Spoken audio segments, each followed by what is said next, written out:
भारत के 7 सबसे महंगे कथावाचक जो देश विदेश में कर रहे सनातन को मजबूत। किसी की फीस लाखों में तो कोई करोड़ों में लेता है। फीस ये है लोगों की पहली पसंद। दूसरे नंबर वाले ने किया करोड़ों का दान। टाटा, अंबानी और अडानी भी रह गए हैरान। भारत के 7 सबसे महंगे कथावाचक, किसी की फीस लाखों में तो कोई करोड़ों में लेता है। फीस आपके पसंदीदा कथावाचक कितनी फीस लेते हैं, अगले 2 मिनट में आप सब जान जाएंगे। इसमें बागेश्वर बाबा और मोरारी बापू की फीस जानकर आपके होश उड़ जाएंगे। इसमें 7वें नंबर पर है भारत की चर्चित कथावाचक देवी चित्रलेखा। बचपन से ही अध्यात्म के पथ पर चलकर महज 4 साल की उम्र में उन्होंने इस दुनिया में अपने कदम रख दिए थे। उन्होंने कई स्थानों पर जाकर कथाओं में भाग लेना शुरू कर दिया था। उनकी एक अनोखी कहानी यह है कि जब वो मात्र 6 साल की थीं, तब उनके गुरुजी ने उन्होंने माइक सौंप दिया था ताकि वो लोगों के बीच जाकर अपनी कथाएं सुना सकें। इस समय देवी चित्रलेखा अपनी एक कथा के लिए 5 से 6 लाख तक फीस लेती है। 6वें नंबर पर हैं पंडित प्रदीप मिश्रा, जो अपनी शिवम महापुराण की कथाओं के जरिए अनगिनत लोगों को अपना दीवाना बना चुके हैं। मध्य प्रदेश के सीहोर जिले के रहने वाले प्रदीप मिश्रा को सीहोर वाले पंडित के नाम से भी जाना जाता है। बचपन से ही प्रदीप मिश्रा शिवकथा सुनाते आ रहे हैं। प्रदीप मिश्रा एक कथा के लिए 7 से 8 लाख तक फीस लेते हैं। कुछ रिपोर्ट्स में यह रकम 21 लाख रुपए तक बताई गई है। 5वें नंबर पर आती है भारत की जानी मानी कथावाचक जया किशोरी। बचपन से ही भक्ति की राह पर चल पड़ी जया किशोरी अपनी अनोखी आवाज और कथा सुनाने की शैली से करोड़ों लोगों के दिलों में अपने लिए जगह बना चुकी है। मात्र 28 वर्ष की उम्र में ये न सिर्फ एक प्रेरणादायक कथावाचक है, बल्कि एक मोटिवेशनल स्पीकर भी है। भागवत कथा सुनाने वाली जया किशोरी एक कथा के लिए करीब 10 लाख रुपए फीस लेती है। कहा जाता है कि वो कथा से पहले आधी फीस एडवांस के रूप में लेती है।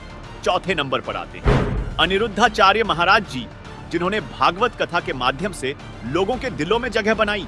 इनके कई वीडियो सोशल मीडिया पर वायरल होते हैं। मध्य प्रदेश के जबलपुर में जन्मे महाराज जी गौरी गोपाल आश्रम के प्रतिष्ठापक हैं, जो वृंदावन में है।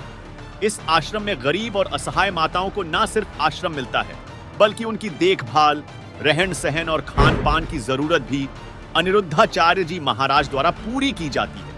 महाराज अपनी एक भागवत कथा के लिए 7 से 10 लाख रुपए तक फीस लेते हैं। तीसरे नंबर पर आते हैं भारत के फेमस कथावाचक देवकीनंदन ठाकुर जी महाराज।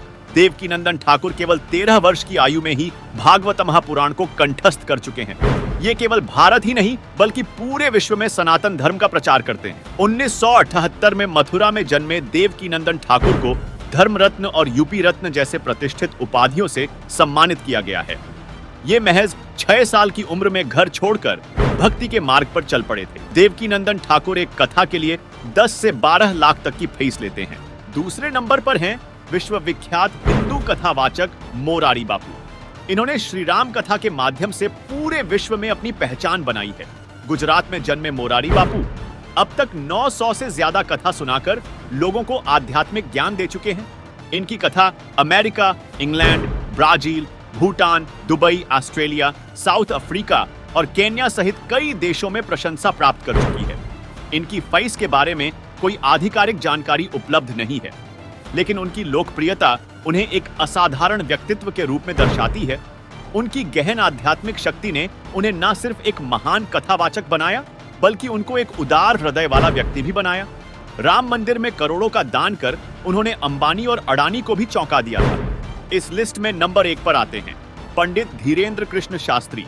इन्हें बागेश्वर बाबा के नाम से बच्चा बच्चा जान चुका है। धीरेन्द्र कृष्ण शास्त्री बागेश्वर धाम के पीठाधीश्वर हैं। एमपी में छतरपुर के गांव घड़ा के रहने वाले धीरेन्द्र कृष्ण श्री राम कथा और श्री हनुमत कथा करते हैं। इसके अलावा ये दरबार भी लगाते हैं। ये लोगों की परेशानियों को पहले ही पर्चे में लिखकर बता देते हैं। उन्हें अपने दादा से हनुमान जी की सिद्धि प्राप्त हुई थी। इसके माध्यम से ही वो जन कल्याण कर रहे हैं। देश ही नहीं, विदेशों में भी इनकी तगड़ी फैन फॉलोइंग है। करीब साल भर पहले इन्होंने खुले मंच से कहा था कि कथाओं से संबंधित हम एक और निवेदन करेंगे कि कथाओं की तारीखें अगले साल तक फुल हैं। कोई ऐसी तारीख नहीं है जो खाली हो। बाबा ने कहा कि कथाओं के लिए बहुत से लोग भड़काते हैं कि ये बहुत महंगी है, लेकिन सच तो ये है कि हमने कथा के नाम पर कोई रकम ही नहीं मांगी। जो व्यवस्था है, सिर्फ वो व्यवस्था मांगी है। बड़े पांडाल और ज्यादा जगह की जरूरत होती है, क्योंकि धीरेन्द्र कृष्ण जी की कथा के लिए लोग पागल रहते हैं। बागेश्वर धाम के लिए भंडारा चाहिए होता है। कलाकारों की व्यवस्था, गाड़ियों की व्यवस्था और अन्नपूर्णा भंडारा जो चल रहा है, उसके लिए सहयोग इसलिए वही कथा कराए जो ये व्यवस्था बना पाए, इसे कोई खेल ना समझे। जानकारों के मुताबिक पंडित धीरेन्द्र शास्त्री की एक कथा पर 2 करोड़ से 5 करोड़ तक का खर्चा आता है। इनमें से आपके पसंदीदा कथावाचक कौन है? हमें कमेंट में जरूर बताएं और वीडियो अगर पसंद आया तो इस वीडियो को शेयर भी करें।